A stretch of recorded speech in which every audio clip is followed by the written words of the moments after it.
High, আমরা Sealdah station থেকে বেরিয়ে পড়লাম কলেজ স্ট্রিটের পথে বই কেনার উদ্দেশ্যে।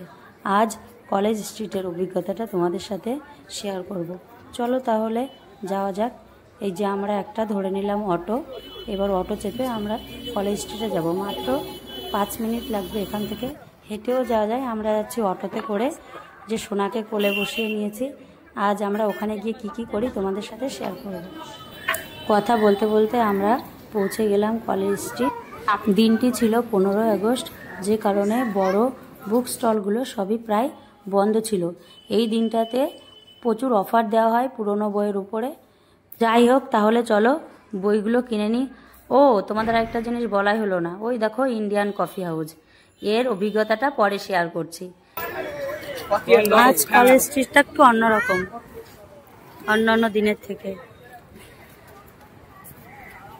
দুপাশে শুধু বই আর বই। মা, এখানে 5 টাকা 10 টাকায় বই পাওয়া যাচ্ছে। মা, ওখানে একটা স্কুল। হ্যাঁ বাবা, এটা 200 বছরের পুরনো হিন্দু স্কুল। তুমি ওখানে থেমে গেলে কেন? চলো, আমাদের যে দেরি হয়ে যাবে। মা দেখো, সবাইকে কত সুন্দর লাগছে। বাবা, ওই দেখো মিসের ওদিকে কেনাকাটা হয়ে গেল। চলো দেখি মিস কি বই নিল। চারিদিকে বই আর বই। বই তো থাকবেই সোনা, আজ তো আমরা বই কিনতে এসেছি।